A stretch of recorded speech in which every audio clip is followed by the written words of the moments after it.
Hey, what's going on, Warrior? I hope you're okay with a bit more of a touching story today as we dive into 3 lessons that I have learned from over a decade with type 1 diabetes. Let's get into our theme song. I've spent the last 10 years pushing the limits while identifying trends and patterns in my type 1 diabetes management. Follow along as I learn, apply, and share the fitness, nutrition, and lifestyle strategies that I've learned from diabetes experts around the world. The real question is, how can we live fearlessly with diabetes while maintaining stable blood sugars? This podcast is here to give you the answer.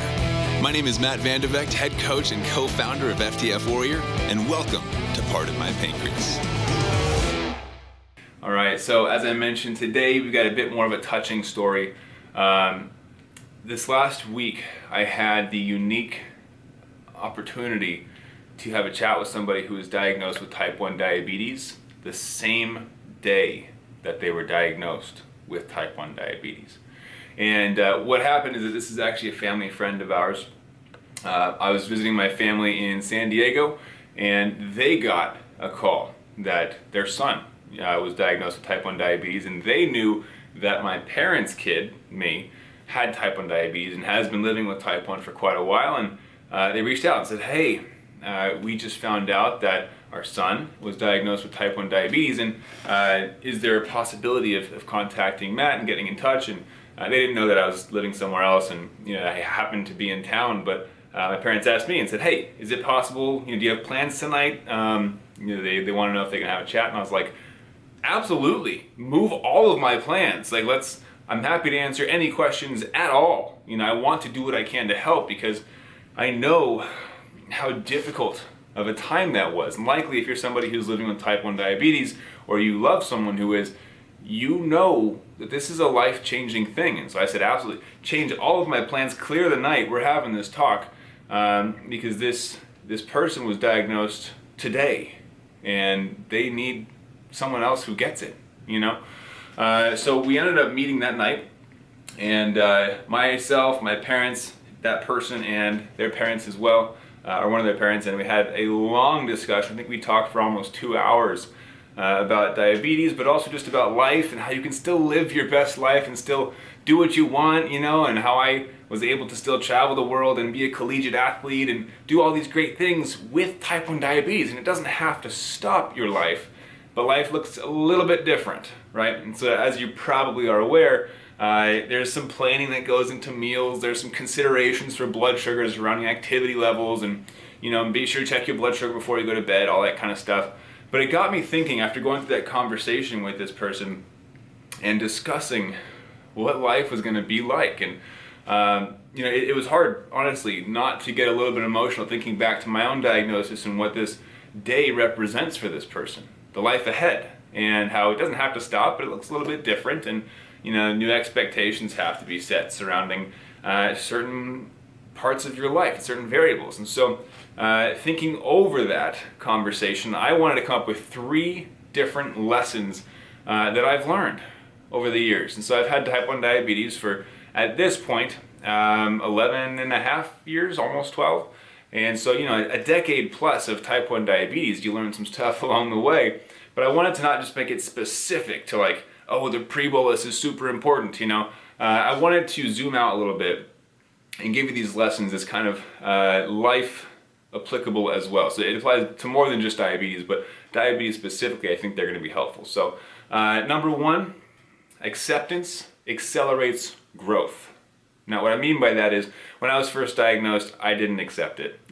I took my insulin, but that was about it. I guessed the carbs at every meal, didn't care about blood sugars, literally didn't test my blood sugars most of the time. I was living ridiculously crazy. It was not responsible. I didn't take care of myself. I did not set a great example.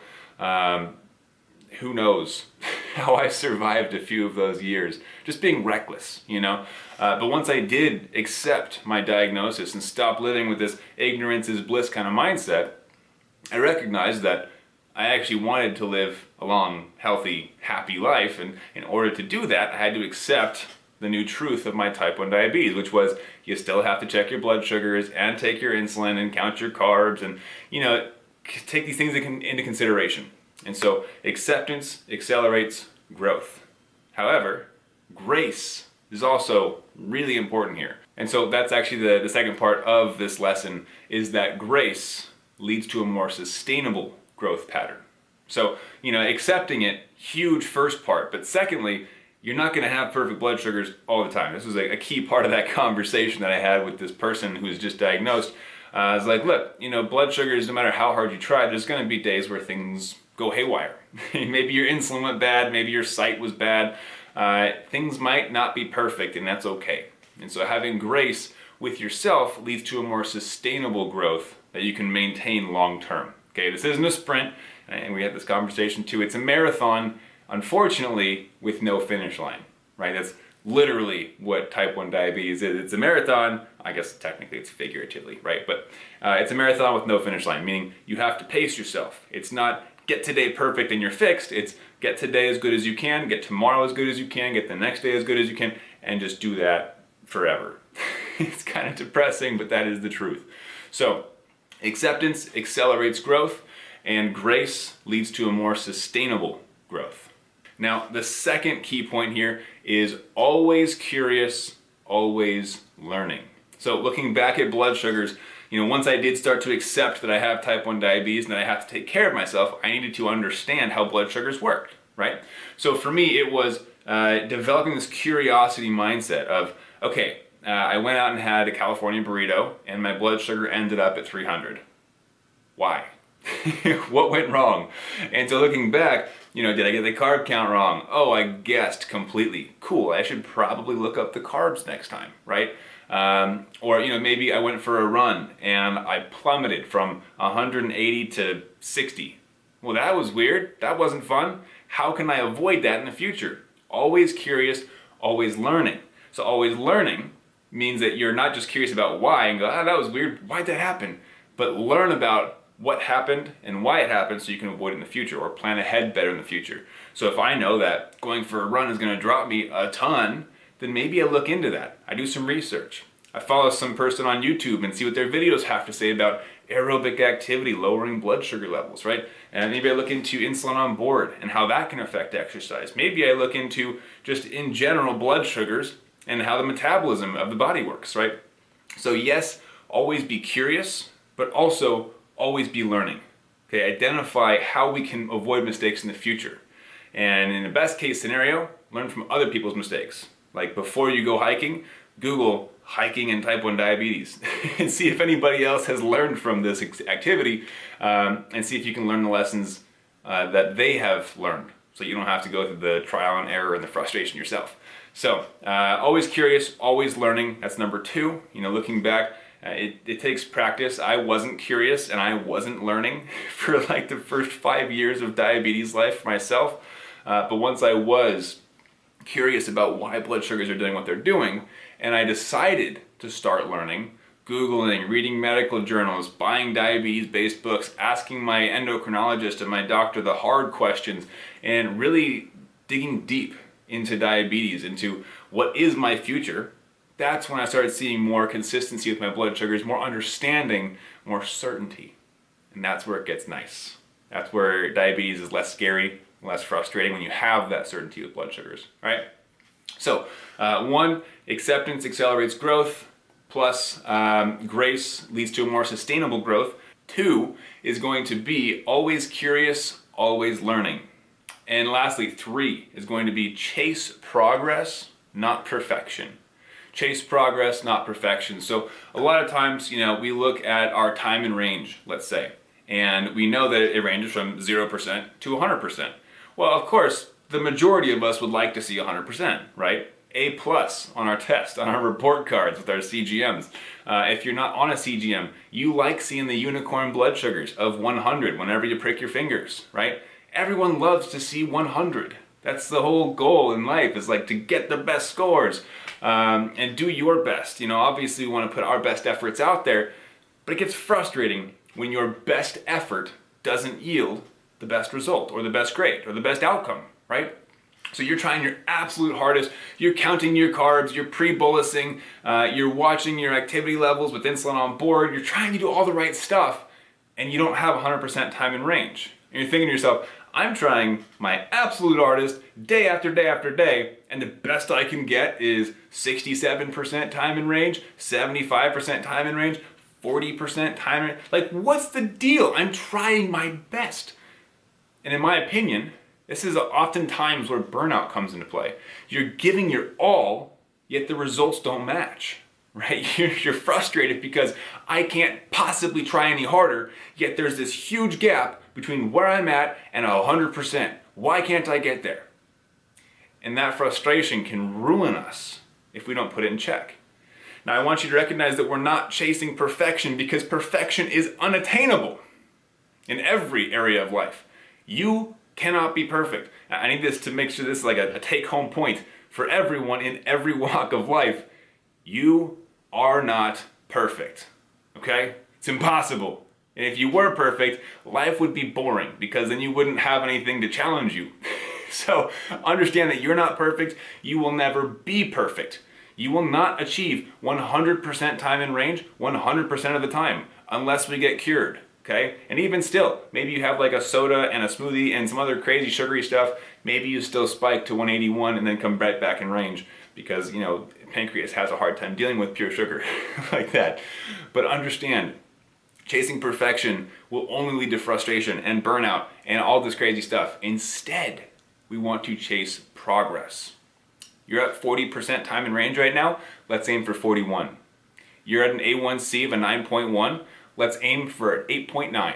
Get under that 9 threshold. And from there, 8.9, let's aim for an 8.5. From 8.5, let's try to get to an 8.0, right? Getting these small wins not only guarantees that you're going to feel better about your journey because you don't have to get it perfect 100% each time, but you're also going to build momentum.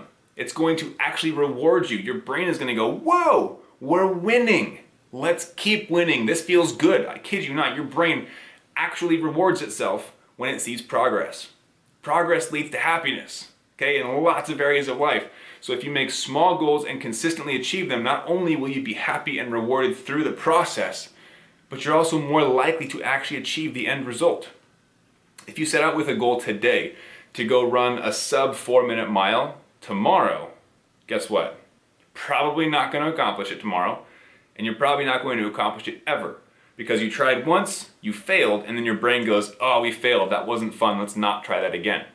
But if you say, tomorrow, I'm going to run. That's it. Guess what? That's super easy to accomplish. You could run for like 5 steps, and then, boo, green light goes off in your brain. Reward system, let's try that again. What's the next goal? I'm gonna run for 10 minutes, right? And we keep making new goals. So chase progress, not perfection. And this is a key component that I also shared with this person who was newly diagnosed. I said, look, let's have a look at my Dexcom. Because they didn't have one yet. And I was like, I want to show you what the trend arrows look like, the CGM stuff. I want to show you why blood sugars do what they do. Let's have a look at my graph. Is that okay? And I said, yeah. So I was like, I really hope my I hope my numbers aren't terrible because this is going to be hilarious if I'm giving you advice and I'm at like 250, right? Because it was right after dinner. And I turned it on and I was like, whew, big sigh of relief. And I was 110 and I had been flat for like 5 hours. And I was like, oh, okay, I want you to know this isn't how it usually goes, right? And I had to show them, like, this is actually really, really good. It's not always gonna look like that. And I told them, I've been doing this for years. It is literally my life. I live with type 1 diabetes. I coach other people on type 1 diabetes. I work with type 1 diabetic companies. I research type 1 diabetes. It is all inclusive. Like, it is literally, I live, eat, and breathe type 1 diabetes. And still, I have days where it doesn't go perfectly, where I mess up. Maybe there's a human error and I have to give myself grace, right? For sustainable growth.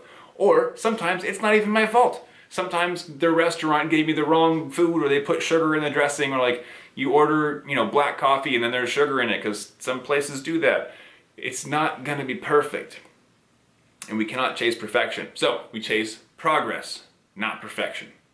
Those are the key 3 steps that I want to leave with you today. Of course, there are many more lessons, but what I ended up leaving this person with, they wanted to know what's next. And I said, hey, first of all, I know you're probably not going to remember half the stuff that we talked about because we talked about a lot. But so I ended up giving them my phone number and said, hey, just text me if you have questions. There's going to be things that just don't make sense and you're going to be super curious about, so please feel free to text me. But on top of that, they're like, resources, what do we do?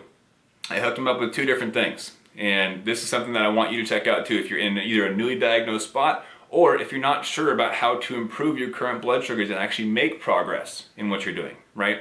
So first thing I did, I said, hey, I want to give you a book or a journal that was super helpful for me when I was figuring things out. And I didn't have any with me because I didn't know I was going to be meeting with them, unfortunately, otherwise I would have brought one. But you can see it right there if you're watching the video. That book right there, it says trending on it, the Trending Health Journal. And so I actually went in our warehouse and I shipped them one. For those of you watching, it is essentially a health journal that is built for type 1 diabetics to log blood sugars through different meals, activities, different phases of life to figure out why blood sugars are doing what they're doing. That's where the always curious, always learning phase comes into play, okay? So if you want to grab one of those, you can go to trendinghealthjournal.com. You can grab one there. It has a bunch of fun bonuses and stuff that I threw in there. But that'll get you off to a great start. And then for information, right, I told them, I was like, hey, there's actually a place where I went and I interviewed 30 diabetes experts who are living with type 1 diabetes, and I asked them how they would take care of their own diabetes, like doctors, dietitians, nutritionists, personal trainers, Olympic athletes, all the great stuff. And I said, how do you take care of your own type 1 diabetes? And I told them you can go watch that because that's actually free. And that, for those of you who are interested in that as well, is going to be at fearlessdiabetic.com. The entire premise is how do you live your life fearlessly while keeping blood sugars under control and still incorporating freedom and spontaneity in your life. So to learn from those experts for free, you can actually go watch the entire virtual summit right now. That's at fearlessdiabetic.com. I'll put those links down below. But those are the 2 resources that I pointed out to them. Said, hey, look, this is going to be a long journey. This is not going to be easy. I'm super proud of you for seeking out information on day 1. I told them, I was like, we had a heart-to-heart, and I was like, this is a big shift. And I said, this is not going to be easy. It's not fun. I remember when I was first diagnosed, it's tough, okay? And there's hope. There's tons of hope. You can do just about anything you want with type 1, but it does require a little bit of extra planning, right? Like I said, mealtime calculations, looking at exercise a little bit differently, and it helps to know what causes blood sugars to move. So that's where we were at. We ended up continuing the conversation, and I have high hopes for this individual, but also for anybody who's catching this video. If you are newly diagnosed, please reach out. Let me know if I can help, even if it is just a 10 or 15-minute phone call. Be happy to share my experiences and my thoughts, get you off to a good start, because I know it is a very difficult time in our lives when everything gets flipped upside down. It's not fun, especially when you feel alone.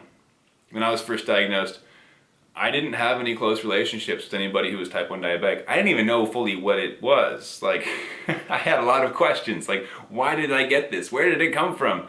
Did I do something wrong, right? Reality is you didn't do anything wrong. It happens. But it gives us the opportunity to grow stronger. And through my time living as a type 1 diabetic, I can guarantee you I am stronger than I ever was before, mentally and physically. I've been through a lot, and I've proven to myself that I can get through a lot more. It doesn't have to be the end of the road. For me, it opened a lot of doors. And there is hope. There is a community. And there are resources. So, if this is something that you're just getting into, feel free to look around our YouTube, into our Spotify playlist, or Apple, iTunes, whatever you're on. Gather resources, learn. Stay curious, always learning. We're here for you. You are not alone. Be sure to check out those 2 links if either of those would be beneficial for you. trendinghealthjournal.com, fearlessdiabetic.com. Have an amazing day and keep up the fight.